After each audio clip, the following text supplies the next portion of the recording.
मंत्रिमंडळ बैठकीनंतर शेतकऱ्यांच्या खात्यामध्ये आपला नमो शेतकरी महासन्मान योजनेचा जो हप्ता आहे तो जमा करण्याकरता आपण कार्यक्रम केला आणि एका क्लिकवर हे पैसे आता जमा झालेले आहेत। एवढ्या शेतकऱ्यांच्या 91,65,900 शेतकऱ्यांच्या खात्यामध्ये जवळपास 1892 कोटी आणि 61 लाख हे आपण आज जमा केलेले आहेत। शेतकरी बांधवांनो, आजची बातमी साधी सुधी नाही। आजचा दिवस महाराष्ट्रातील लाखो शेतकरी कुटुंबांसाठी नवा उजेड घेऊन आला आहे। ज्या पैशांची गेले कित्येक महिन्यांपासून शेतकरी आतुरतेने वाट बघत होते, ज्या हप्त्यासाठी रोज मोबाईलमधला मेसेज तपासत होता, त्या निधीची वाट पाहत चक्रा मारत होता, त्या नमो शेतकरी महासन्मान निधीबद्दल अखेर मोठा निर्णय समोर आला आहे। हो शेतकरी बांधवांनो, आजपासून नमो शेतकरी योजनेच्या रखडलेल्या हप्त्याचं वितरण सुरू केलं जात आहे आणि आपल्या महाराष्ट्रातील तब्बल 93,26,000 शेतकरी कुटुंबांना या निर्णयाचा थेट फायदा भेटणार आहे। आता या बातमीमध्ये आनंद मोठा असला तरी सुद्धा एक असा नियम पुढे आला आहे ज्यामुळे काही शेतकऱ्यांच्या खात्यात पैसे येतील, काहींचा हप्ता अडकू शकतो। त्यामुळे व्हिडिओ मध्येच बंद करू नका, कारण पुढे आपण पाहणार आहोत कोणत्या शेतकऱ्यांच्या खात्यात 4,000 रुपये जमा होणार आहेत, कोणते शेतकरी अपात्र ठरू शकतात, कोणत्या जिल्ह्यांमध्ये पहिल्या टप्प्यात पैसे पोहोचणार आणि कोणत्या बँक खात्यांमध्ये डीबीटीच्या माध्यमातून निधी वर्ग केला जाईल। तर शेतकरी बांधवांनो, महाराष्ट्र सरकारच्या माध्यमातून नमो शेतकरी महासन्मान निधी योजनेच्या 9व्या आणि 10व्या हप्त्याला अखेर मंजुरी देण्यात आली। मागील अनेक महिन्यांपासून रखडलेला 9वा हप्ता आता 10व्या हप्त्यासोबत दिला जाणार, म्हणजेच पात्र शेतकऱ्यांच्या खात्यामध्ये 2,000 रुपयांचा 9वा हप्ता आणि 2,000 रुपयांचा 10वा हप्ता असे दोन्ही हप्ते एकत्रितपणे म्हणजे 4,000 रुपये एकत्रितपणे जमा होतील। आता शेतकऱ्याच्या घरात पेरणीची लगबग सुरू आहे, कुठे बियाणं घ्यायचं बाकी आहे, कुठे खताची उधारी वाढलेली आहे, आता काही ठिकाणी ट्रॅक्टरवाल्यांचे पैसे द्यायचे बाकी आहेत आणि अशाच वेळी सरकारकडून 4,000 रुपयांचा आधार खात्यात पडणार म्हटल्यावर शेतकरी कुटुंबाला नक्कीच दिलासा मिळेल। हा निधी थेट लाभ हस्तांतरण म्हणजेच डीबीटीच्या माध्यमातून संबंधित पात्र शेतकऱ्यांच्या बँक खात्यात जमा केला जाईल।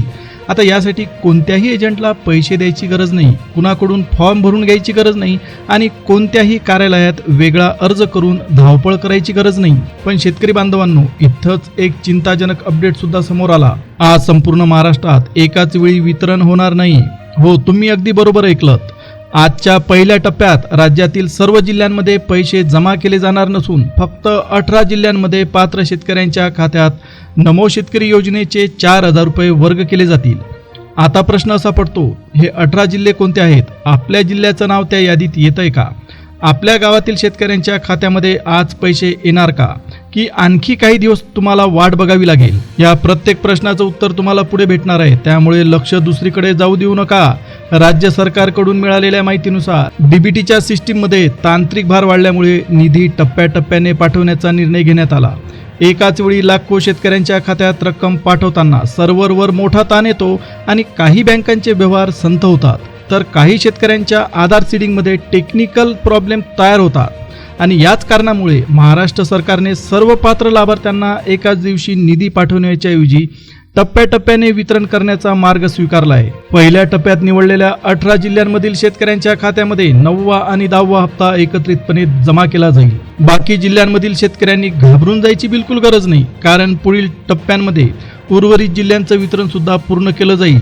पण शेतकरी बांधवांनो, मागच्या वेळी 8वा हप्ता मिळाला म्हणून यावेळी सुद्धा पैसे आपोआप खात्यात जमा होतील असा गैरसमज अजिबात करून घेऊ नका, कारण यावेळी पात्रता आणि अपात्रतेच्या अटींची पुन्हा तपासणी केली जात आहे। ज्यांचं नाव अंतिम लाभार्थी यादीत येईल, ज्यांची ई-केवायसी पूर्ण असेल, ज्यांचं बँक खातं आधार कार्डशी जोडलेलं असेल आणि ज्यांच्या नोंदीमध्ये तफावत नसेल, अशा शेतकऱ्यांच्या खात्यात निधी वर्ग केला जाणार।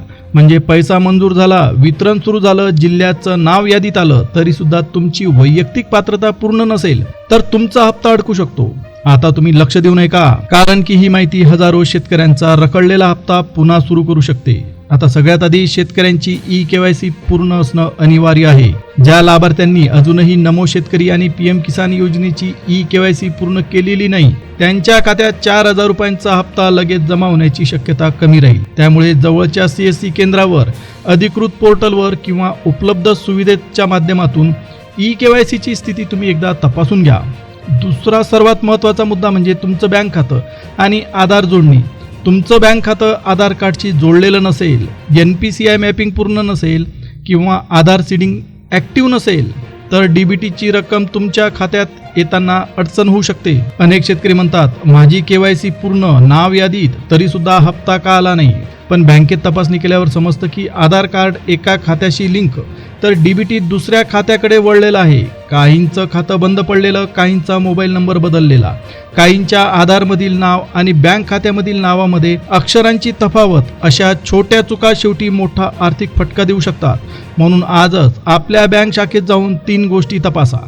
तुमचं आधार सीडिंग पूर्ण झालंय का, NPCI DBT मॅपिंग सक्रिय दिसतंय का, आणि नमो शेतकरी योजनेसाठी दिलेलं खातं सध्या चालू स्थितीत आहे का.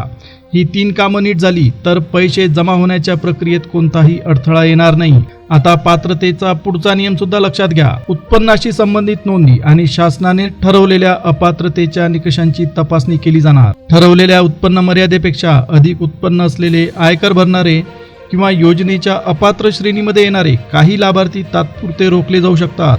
म्हणजे योजनेचा लाभ खऱ्या अर्थाने लहान, गरजू आणि अल्पभूधारक शेतकरी कुटुंबांपर्यंत पोहोचवण्यावर अधिक भर दिला जाणार. पण इथे सर्वात महत्त्वाचा मुद्दा कोणता, आणि तो आहे पात्र शेतकऱ्यांची यादी. तुमचं नाव यादीत नसेल तर जिल्हा निवडला गेला तरी सुद्धा पैसे जमा होणार नाहीत. आणि तुमचं नाव पात्र यादीत असेल, KYC पूर्ण असेल, बँक खातं आधारशी जोडलेलं असेल तर 4,000 रुपयांचे दोन्ही हप्ते थेट खात्यात पोहोचणार. आता वेळ आली आहे पहिल्या टप्प्यातील बदललेल्या जिल्ह्यांची यादी पाहण्याची. शेतकरी बांधवांनो, कान देऊ नये का. आपल्या जिल्ह्याचं नाव आलं की लगेच घरातील इतर शेतकऱ्यांना सुद्धा ही माहिती सांगा. पहिल्या टप्प्यात सर्वात आधी नाव येतं ते अहमदनगर आणि छत्रपती संभाजीनगर या जिल्ह्यांमधील पात्र शेतकऱ्यांच्या खात्यात निधी वर्ग करण्याची प्रक्रिया सुरू करण्यात आली. या दोन्ही जिल्ह्यांमधील मोठ्या संख्येने लाभार्थ्यांची डीबीटीची तपासणी पूर्ण झाल्यामुळे निधी जमा करण्याचं काम वेगाने पुढे सरकतंय. यानंतर आहे बीड आणि लातूर या जिल्ह्यांमधील पात्र लाभार्थ्यांच्या खात्यामध्ये सुद्धा 4,000 रुपयांचा एकत्रित लाभ पाठवला जातोय. मराठवाड्यात पावसाच्या अनिश्चिततेमुळे आणि खरीप पेरणीच्या खर्चामुळे आधीच शेतकरी आर्थिक तणावाखाली सापडलेल्या अशा परिस्थितीत या दोन्ही हप्त्यांचा निधी खतं, बियाणं, फवारणी, औषधं आणि मजुरीच्या खर्चासाठी मोठा आधार ठरतील. पुढचा क्रमांक आहे परभणी आणि हिंगोली जिल्ह्यांचा. आता या जिल्ह्यांचा समावेश सुद्धा नमो शेतकरी योजनेसाठी करण्यात आलाय. या जिल्ह्यातील पात्र शेतकऱ्यांच्या खात्यात सुद्धा टप्प्याटप्प्याने डीबीटीचे व्यवहार दिसू लागतील. काही लाभार्थ्यांना मोबाईलवर लगेच मेसेज येईल तर काहींना बँकेच्या सर्व्हरमुळे काही वेळानंतर सूचना मिळू शकते. त्यामुळे मेसेज आला नाही म्हणून पैसे आलेच नाहीत असा निष्कर्ष लगेच काढू नका. त्यानंतरचे जिल्हे आहेत यवतमाळ आणि अमरावती जिल्हा. आता या दोन्ही जिल्ह्यांमध्ये कापूस, सोयाबीन आणि तूर पिकावर मोठा खर्च करणाऱ्या या भागातील शेतकऱ्यांसाठी 4,000 रुपयांचा निधी पेरणीच्या काळात महत्त्वाचा हातभार लावणार. पुढचे 2 जिल्हे आहेत बुलढाणा आणि गोंदिया. आता या जिल्ह्यांमधील पात्र शेतकऱ्यांच्या खात्यात निधी पाठवण्याची प्रक्रिया हाती घेण्यात आली आहे. आता तांत्रिक तपासणी पूर्ण झालेल्या खात्यांना प्राधान्य देऊन रक्कम थेट लाभार्थ्यांच्या खात्यात जमा केली जाणार. पण अजून यादी संपलेली नाही, कारण पुढील जिल्ह्यांची नावं तुमच्या भागाशी संबंधित राहू शकतात. त्यामुळे व्हिडिओ अजिबात बंद करू नका. आता पुढील क्रमांकावर आहे कोल्हापूर आणि रत्नागिरी जिल्हे. या 2 जिल्ह्यांचा समावेश करण्यात आला आहे. पश्चिम महाराष्ट्र आणि कोकणातील या भागांमध्ये शेतीची पद्धत वेगळी, पिकांचा खर्च वेगळा आणि हवामानाची आव्हानं सुद्धा वेगळी. कुठे भात लावणीची तयारी सुरू, कुठे ऊस शेतीचा खर्च वाढलेला, कुठे मुसळधार पावसामुळे बांध फुटण्याची चिंता. अशावेळी खात्यात जमा होणारे 4,000 रुपये कदाचित संपूर्ण खर्च भागवणार नाहीत, पण अडचणीच्या काळात शेतकऱ्याला उभं राहण्यासाठी छोटासा आधार नक्की देणार. यानंतर आहे सिंधुदुर्ग आणि जालना जिल्हा. आता या जिल्ह्यांमधील पात्र लाभार्थ्यांचाही पहिल्या टप्प्यात समावेश करण्यात आला आहे. या दोन्ही जिल्ह्यांमधील ज्यांची KYC पूर्ण, आधार सीडिंग सक्रिय, बँक खातं डीबीटीसाठी पात्र ठरलंय त्यांच्या खात्यात रक्कम पाठवण्याची प्रक्रिया सुरू करण्यात आली आहे. पुढील महत्त्वाचे जिल्हे आहेत धाराशिव आणि नांदेड. शेतकरी बांधवांनो, या जिल्ह्यांमध्ये सुद्धा अनेक लाभार्थी गेल्या कित्येक दिवसांपासून हप्त्याची वाट बघत होते. कधी पोर्टलवर नाव दिसायचं, कधी हप्त्याची स्थिती प्रलंबित दाखवायची, कधी बँकेत जाऊन चौकशी केली तर अजून सरकारकडून पैसे आले नाहीत असं उत्तर मिळायचं. पण आता 9वा आणि 10वा हप्ता एकत्रितपणे जमा करण्याची प्रक्रिया सुरू झाल्याने पात्र शेतकऱ्यांच्या आशेला नवी दिशा मिळणार. आणि पहिल्या टप्प्यातील शेवटचे 2 जिल्हे आहेत रायगड आणि ठाणे. अशा प्रकारे पहिल्या टप्प्यात 18 जिल्ह्यांचा समावेश करण्यात आलाय. आता पुन्हा एकदा संपूर्ण यादी लक्षात घ्या. छत्रपती संभाजीनगर, अहमदनगर, बीड, लातूर, परभणी, हिंगोली, यवतमाळ, अमरावती, बुलढाणा, गोंदिया, कोल्हापूर, रत्नागिरी, सिंधुदुर्ग, जालना. धाराशिव, नांदेड, रायगड आणि ठाणे या 18 जिल्ह्यांमध्ये पहिल्या टप्प्यात पात्र लाभार्थ्यांच्या खात्यात 4,000 रुपयांचा निधी पाठवण्याची प्रक्रिया सुरू करण्यात आली आहे. पण शेतकरी बांधवांनो, तुमच्या जिल्ह्याचं नाव यादीत नसेल तर अजिबात निराश होऊ नका, कारण वितरणाची प्रक्रिया इथंच थांबणार नाही. उर्वरित जिल्ह्यांसाठी दुसरा आणि पुढील टप्पा राबवला जाईल. डीबीटीचे व्यवहार पूर्ण झाल्यानंतर पुढील जिल्ह्यांच्या लाभार्थ्यांना निधी वर्ग करायचं काम हाती घेतलं जाईल. म्हणून तुम्हाला तुमच्या जिल्ह्याला हप्ता मिळणारच नाही असं सांगितलं तर त्या अफवेवर बिलकुल विश्वास ठेवू नका.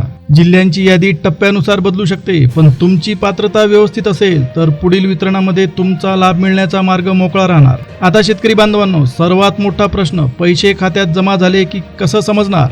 मोबाईलवर मेसेज आला नाही तर काय करायचं? पासबुकमध्ये नोंद दिसली नाही तर कुठे जावं? हे नीट समजून घ्या. सर्व लाभार्थ्यांना एकाच वेळी मोबाईलवर संदेश येईलच असं नाही. काही बँकांचे SMS सर्व्हर उशिरा संदेश पाठवतात. काही शेतकऱ्यांच्या खात्याशी जुना मोबाईल नंबर जोडलेला असतो.